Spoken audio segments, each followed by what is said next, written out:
नमस्कार प्रिय मित्रों, जय श्री राम, राधे राधे।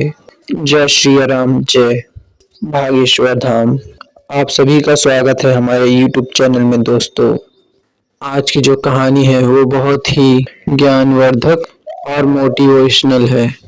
आज की वीडियो में हम बात करेंगे आखिर पत्नी की वह कौन सी 3 चीज होती हैं जो हर पुरुष को देखना चाहिए। दोस्तों, जो पुरुष इन पत्नियों के 3 चीज देखता है, जीवन में कभी भी गरीब नहीं रहता। उसके घर में सदैव माँ लक्ष्मी का वास होता है और माँ लक्ष्मी की कृपा दृष्टि बनी रहती है। दोस्तों, आज की वीडियो में हम बताएंगे कि आखिरकार वो कौन सी 3 चीज है जो हर पुरुष को अपनी पत्नी की देखनी चाहिए। उससे पहले आप सभी से आवेदन है, अगर आप नए हैं या चैनल पर पहली बार आए हैं तो चैनल को सब्सक्राइब जरूर कीजिए, क्योंकि दोस्तों चैनल पे रोजाना ऐसे वीडियो मिलते रहेंगे आप सभी को, जिससे कि आपका ज्ञान और मोटिवेशनल मिलता रहेगा। तो चलिए तो दोस्तों शुरू करते हैं आज की इस प्यारी सी वीडियो और इस प्यारी सी कहानी को। जानते हैं कि पत्नी की वह कौन सी 3 चीजें हैं जो पुरुष को देखनी चाहिए। दोस्तों, एक बार की बात है, किसी गांव में एक आदमी रहा करता था।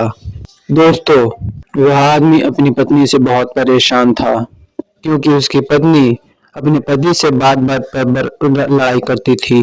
उसके घर में एकदम कंगाली छा गई थी। खाने के लिए घर में ना ही कोई दाने थे, ना ही पीने के लिए पानी और ना पहनने के लिए कपड़े।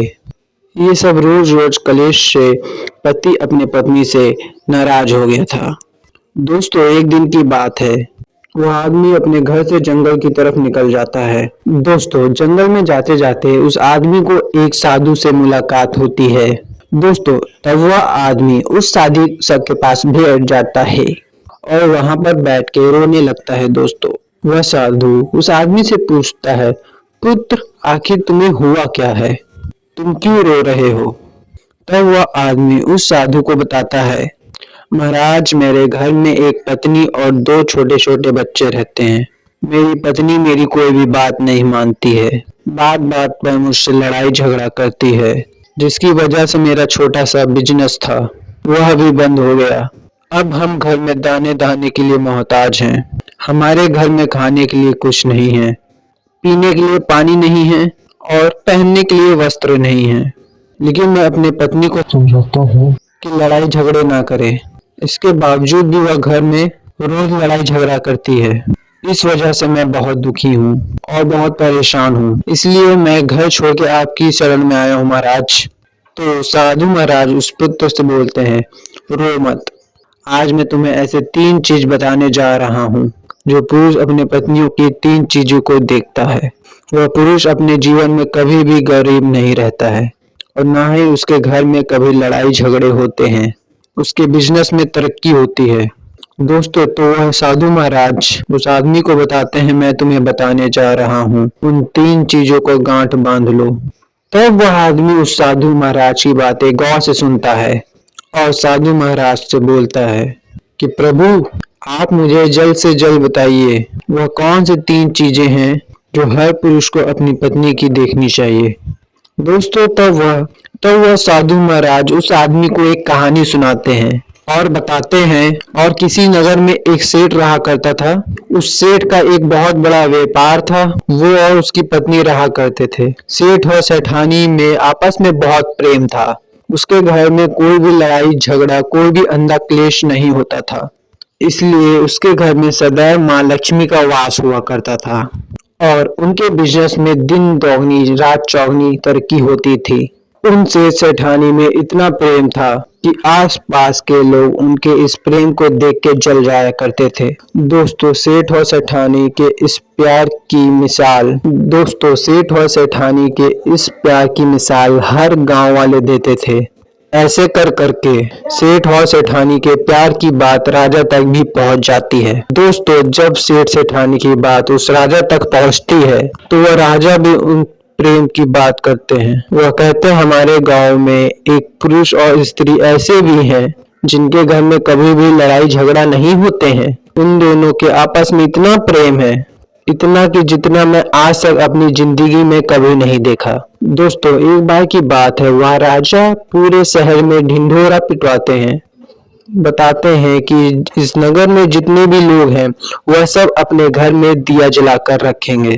तब राजा की रानी अपने राजा से पूछते हैं, महाराज, आखिर आप सभी के घर में दिया क्यों जलवा रहे हैं? राजा रानी की बात सुनकर रानी को बोलते हैं, दीपक प्रेम की निशानी होती है। जिसके घर में दीपक जलता है उसके घर में सदैव प्रेम बना रहता है। और मैं चाहता हूँ जो प्रेम सेठ और सेठानी के बीच में है वही प्रेम इस नगर में, इस शहर में सारे पति पत्नियों को बीच में हो। इसलिए मैं हर घर में दीपक जलवाना चाहता हूँ। दोस्तों, राजा के सैनिक पूरे नगर में ढिंढोरा पीटते हैं और बोलते हैं सभी के घर में दीपक रात भर जलना चाहिए। दोस्तों, राजा की बात मानकर सभी नगरवासी अपने घर में दिए जलाते हैं, लेकिन जैसे ही आधी रात होती है सभी के घर के दीपक बुझ जाते हैं, लेकिन उस सेठ और सेठानी के घर के दीपक कभी नहीं बुझती है। क्योंकि दोस्तों, जो सेठानी थी उसको पता था दीपक प्रेम की निशानी होती है, तो वह दीपक को जला रखती थी। लेकिन दोस्तों, जो सेठानी थी वह अपनी मनमानी काम करती थी। उसका जो मन करता था वह वही काम करती थी। लेकिन सेठ को इस बात से कभी भी कोई दिक्कत नहीं होती थी, क्योंकि सेठ बहुत समझदार था। वो सोचता था कि मैं अपनी पत्नी को रोक टोक करूंगा तो बेवजह ही लड़ाई झगड़े होंगे। तो दोस्तों, इसीलिए सेठ सेठानी की कई बातों को अनदेखा करता था। वह सेठ इसलिए अनदेखा करता था ताकि पति पत्नी के बीच व्यवहार और प्रेम बना रहे। एक दिन की बात है दोस्तों, राजा और रानी अपने छत के ऊपर खड़े होके अपने नजर का नजारा देख रहे थे और वह राजा रानी देखते हैं पूरे राज्य में अंधेरा था और केवल सिर्फ सेठ और सेठानी के घर में उजेला था। उनके घर दीपक जल रहा था दोस्तों। तब राजा रानी से बोलता है, देखो सेठ और सेठानी के बीच में कितना प्रेम है। सभी के घरों का दीपक बुझ गया है, लेकिन सेठ और सेठानी के घर का दीपक अभी भी जल रहा है। मतलब ये है कि सेठ और सेठानी के बीच में बहुत प्रेम है। तब रानी अपने राजा से बोलती है कि सेठ और सेठानी के बीच में जो भी प्रेम है, सेठानी समझदार है, इसीलिए सेठ के घर में प्रेम है। दोस्तों, जब राजा रानी की बात सुनता है तब राजा बोलता है, नहीं महारानी, यहाँ पर सेठ ज्यादा समझदार है, इसलिए उनके घर में कभी भी लड़ाई झगड़े नहीं होते हैं। दोस्तों, रानी बोलती है सेठानी समझदार है। राजा बोलते हैं नहीं, सेठ समझदार है। दोस्तों, सेठ और सेठानी की बात को लेकर राजा रानी के बीच में बहस होने लगी। तब राजा बोलता है, देखो हमें बहस करने की जरूरत नहीं है, क्यों ना हम दोनों एक परीक्षा लें। परीक्षा में जो समझदार होगा वही पास होगा। राजा रानी इस बात से सहमत हो गए। राजा रानी उन दोनों की परीक्षा लेने के लिए समझ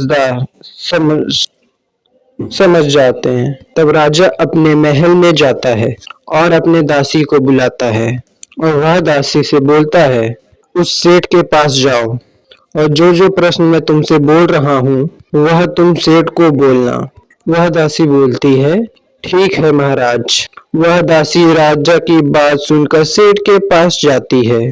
उसी समय ही सेठ की पत्नी बाजार गई हुई थी कुछ सामान लेने के लिए। तो दोस्तों, दासी सेठ से बोलती है, मैं राजमहल से आई हूँ, राजा साहब ने मुझे भेजा है। वह सेठ उस दासी को बोलता है, बताइए मैं आपकी क्या सेवा कर सकता हूँ। आप बैठिए, मैं आपके लिए पानी लेके आता हूँ।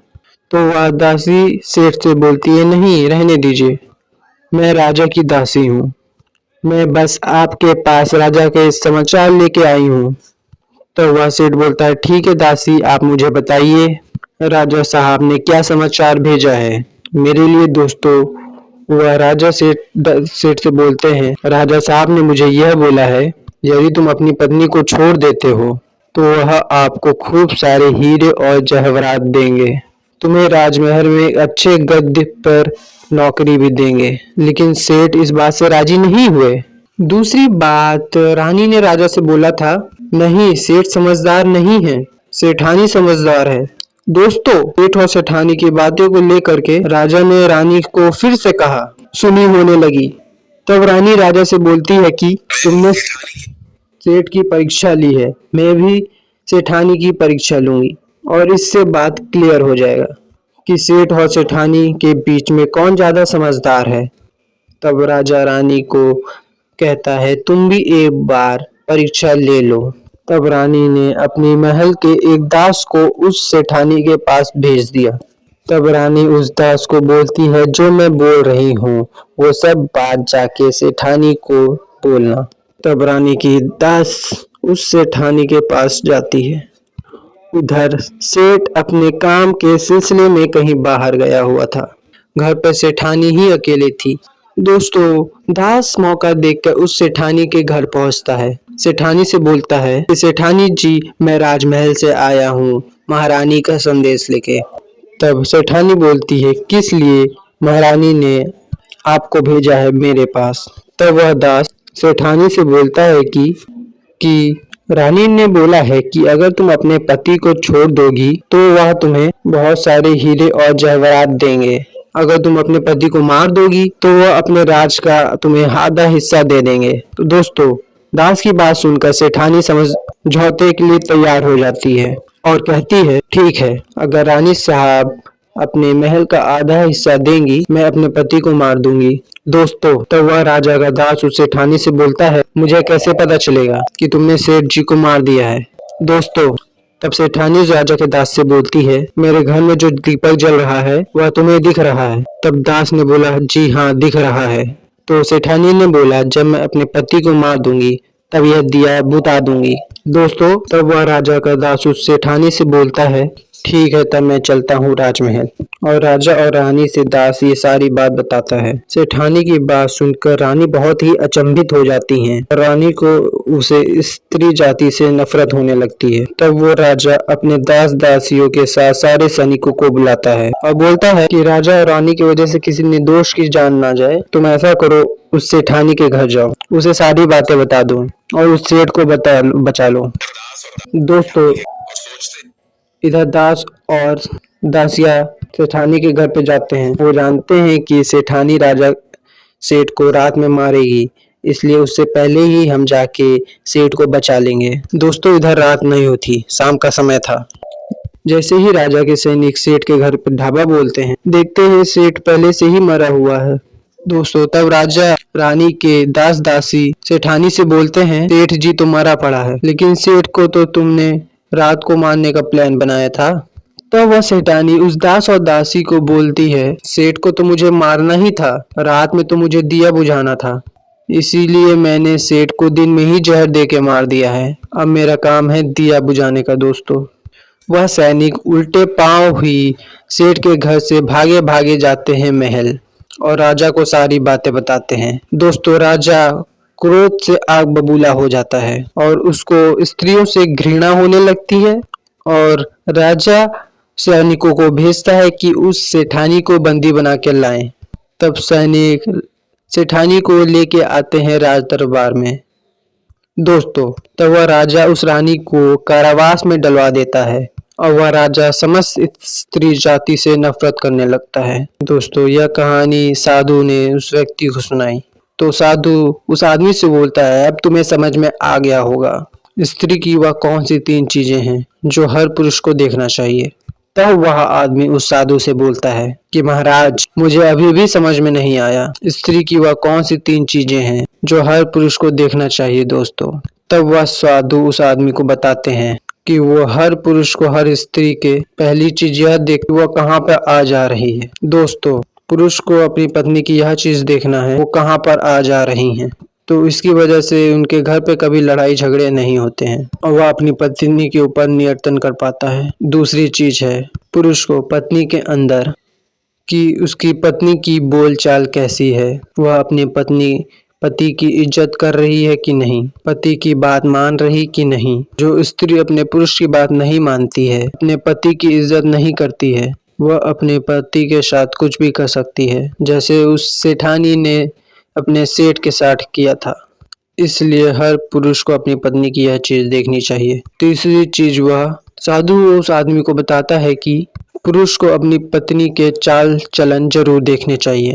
दोस्तों, जो पुरुष अपनी पत्नी के चाल चलन देखा है और उसके चाल चलन पे उससे ज़्यादा प्रेम नहीं करता है, उसको अपने कंट्रोल में करके रखता है, तो उसके घर में लड़ाई झगड़े कभी भी नहीं होते। दोस्तों, जो स्त्रियां अपने घर पे मनमानी चलाती हैं, पति की बातों को नहीं मानती हैं, उसके घर में इस तरीके की मुसीबत आती है। यह 3 बातें साधु महाराज उस आदमी को बताता है। दोस्तों, तब वह आदमी इन 3 चीजों को गांठ बांध लेता है और साधु को प्रणाम करके अपने घर पर चला जाता है। दोस्तों, मैं उम्मीद करता हूँ इस कहानी से आपको बहुत कुछ सीखने को मिला होगा। तो चलिए, आपका दिन शुभ हो। मिलते हैं किसी और वीडियो में। राधे राधे, जय श्री राम।